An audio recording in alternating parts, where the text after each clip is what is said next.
My name is Carlin Borisenko, and you are listening to the Actively Unwoke podcast. If you'd like to access full archives of the podcast or get links to subscribe on any major podcasting platform, head over to activelyunwoke.com/podcast. All right, so I've been told that the last couple episodes of the show, the volume was a little bit low in the recording, and I apologize for that. It sounds normal on my end, but I'm really going to try to fix it this time, and hopefully it works out and the volume comes across a little bit better. But today I'm going to be answering a question that was asked in my locals community the other day. One of my community members wanted to know, does the woke left believe the U.S. tax system is a system of oppression or a manifestation of systemic racism? And so that's what we're going to be answering today. And this is an article that does exist on my Substack, which is Carlin, KARLYN.substack.com. You can also get to it by going to activelyunwoke.com/Substack, and it'll redirect you right there. Just in case you don't feel like learning how to spell my first name, it's cool. I'll get you to learn it eventually. All right, let's read the article. A member of my locals community asked this question the other day, and I thought it might be something more people would be interested in exploring. It's also a great way to teach about one of the core beliefs of the woke left: systemic racism. You'll hear the woke left parrot it over and over and over again. So the question specifically that my locals member asked was, according to critical theory/social justice ideology, is the U.S. tax system and its relevant laws a system of oppression and or evidence/a manifestation of systemic racism? Well, the short answer, of course, is mostly yes, but with one exception, and we'll get to that exception at the end of the article. Generally speaking, the woke left considers every single institution that currently exists in our society as existing on the foundation of systemic racism. Therefore, every system that exists in our society supports systemic racism. To understand why, we need to do a brief overview of what the woke left believes systemic racism is and where it comes from. So, a little bit of history. The woke left believes that racism was invented in 1619 when slaves were brought to America. Now, we need to set aside for a moment that that's not actually historically accurate. Slaves were in America in the 1500s in Florida, but this is not about historical accuracy. The 1619 Project has been thoroughly and completely debunked, but what we're trying to do is understand what their perspective is. So this is not an historically accurate perspective, but it is their perspective nonetheless, and so we need to be aware of it. They believe systemic racism was invented at that time because they believe that this is when, quote unquote, white people were invented. Prior to this, they argue, white people did not exist because they refer to themselves as English or Irish or German or Spanish, etc., etc., etc. In other words, there was a transition from men describing themselves based on their country of origin to describing themselves by the more generalized term of white. The purpose of doing so, the woke left believes, was to distinguish white from black, and in order to keep white people in a position of superiority over slaves. So I just want to do a quick pause there. And on the podcast, I tend to talk a little bit more than I do in the articles, but I just want to make sure that that is really, really clear to people.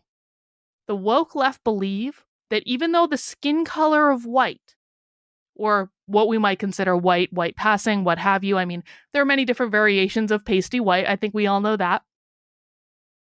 But the woke left believe that even though the skin color of white existed probably as long as there's been human beings, that people didn't actually consider themselves to be white, and therefore whiteness or white people were created in America.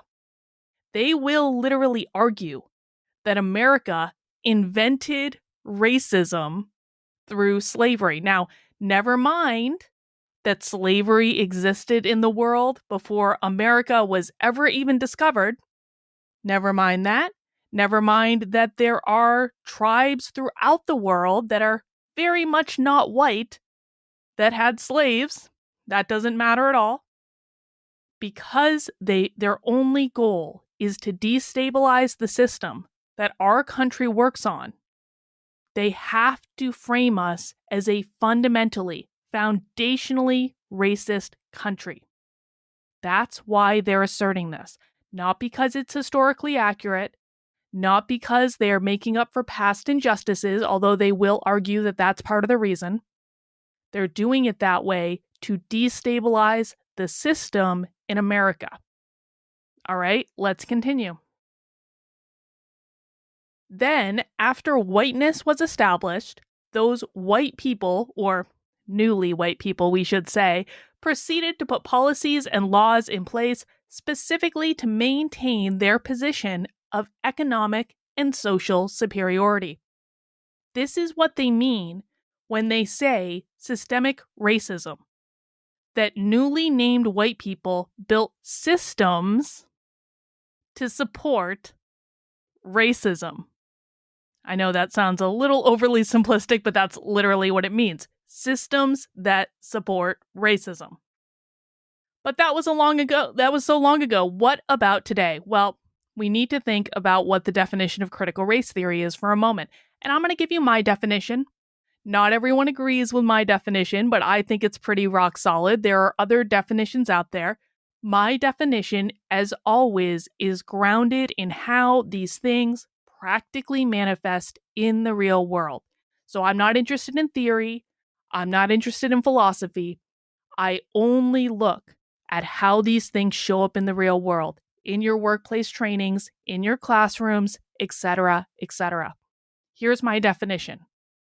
Critical race theory is an ideology that started in academia in about the 70s that teaches racism exists everywhere, in every person, in every institution, and in every interaction. And the job of the critical race theorist is to explore how, not if, how racism occurs in every circumstance, because racism is always assumed to have occurred. Now, when I crafted this definition, each element in it was important and designed to articulate the core elements of how CRT manifests in the real world. The idea that racism exists everywhere, in every person, every institution, and every interaction, is the foundation of systemic racism. The woke left argues that society, as it exists today, was built on the foundations of systemic racism that were created in 1619, again, when white men created systems that supported the enrichment of other white men and only white men. Because every system that exists today was built on that foundation, that means that every system that exists today is fundamentally racist, and only a revolution and a complete dismantling of the systems will fix that component. That's why Ibram X. Kendi argues for present-day discrimination in his book, How to Be an Anti-Racist. And this is a direct quote from Ibram X. Kendi, who is a Marxist, by the way. I found Ibram X. Kendi presenting on legitimately Marxist YouTube channels.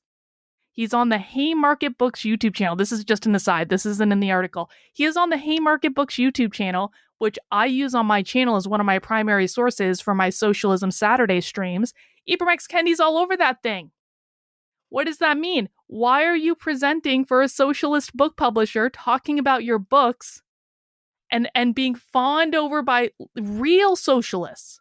People who self-identify as socialists. Haymarket Books literally hosts a conference called Socialism. They don't hide it. It's not covert. And Ibram X. Kendi is right there. Boom. Just saying. Anyway, here is the quote from his book. The only remedy to racist discrimination is anti-racist discrimination. The only remedy to past discrimination is present discrimination. The only remedy to present discrimination is future discrimination. Does that sound a little bit like 1984 to you? I'm pretty sure it does. Sounds a little bit 1984 to me. I'm going to read it one more time. The only remedy to racist discrimination is anti-racist discrimination. The only remedy to past discrimination is present discrimination. The only remedy to present discrimination is future discrimination. They're literally arguing that in order to fix systemic racism, that means we have to discriminate. Not exactly what most of us learned in school, but there you go. So, about taxes. Yes, the woke left would consider our tax system to be racist because our tax system is built on systemically racist institutions that they would argue are designed to advantage white people and disadvantage non-white people. That's what he's talking about when he says the only remedy to racist discrimination is anti-racist discrimination. They would consider the current tax code to be racist discrimination that disproportionately advantages white people over non-white people. Here are a few news stories that assert as much, and if you go to my Substack, you can actually click on the articles and find the main news story that I took it from. Number 1 is from CBS This Morning. It says, alleged hate groups get tax breaks as registered charities. Number 2 is from the Amsterdam News in New York, and the title is, To Dismantle White Supremacy, We Must Tax the Rich. Because they don't believe, again, they believe that the tax system fundamentally advantages the rich, which they're going to consider the bourgeois, the capitalists, the white class, even if they're not white. And in order to remedy that, we need anti-racist discrimination to discriminate among the bourgeois because they just have too many advantages. That article specifically, it's in this little rinky-dink paper in New York, but that article specifically is what Kendi is talking about. And it's written by an assemblywoman. It's written by an elected official. This isn't theoretical. And the last article I have on here is from the Times Leader, and the headline is, Your tax dollars are subsidizing white supremacy. And the same rule can be applied to almost every part of our society. Capitalism, racist. Schools, including colleges, racist. Transportation, racist. Housing, racist. The DMV, racist. No, seriously, white supremacy in the DMV is a real thing. And I've got a couple other articles here. And again, you can find these articles by heading over to the Substack, Carlyn, KARLYN.substack.com. And the first is from the Winston-Salem Journal. And the headline is, Racism Existed at the DMV, Court Rules. And the other is from a Fox 5 Washington, D.C. affiliate. And the headline is, White Supremacy in the DMV. If you have a question, if something is considered racist, just do a quick Google search and look at the news stories. You'll find out very, very quickly. Now, of course, there is one exception to this. The woke left is not against taxes. They'll take your money without a second thought. Their position that taxes are white supremacy is not an attack on taxes. It's an attack on capitalism. Remember, the 4 goals of the woke left are as follows. Gain as much power as possible, destabilize the system, attack capitalism, usher in their Marxist utopia. If the woke left were able to achieve their Marxist revolution, not only would they demand you pay taxes, it's not the money they have a problem with, it's the system, but they would also take away all of your private property. The goal is not to solve racism. The goal is only and forever to overthrow our system, burn our way of life to the ground, and create a real socialist world on top of the ashes. And don't worry, they'll get socialism right this time. Real socialism has just never been tried. And it'll cost you all your money, your house, your business, and any other private property you may have. The state will issue you everything you need. Don't worry. It's going to be fine. They'll take care of it. Remember, you will own nothing, and you will be happy.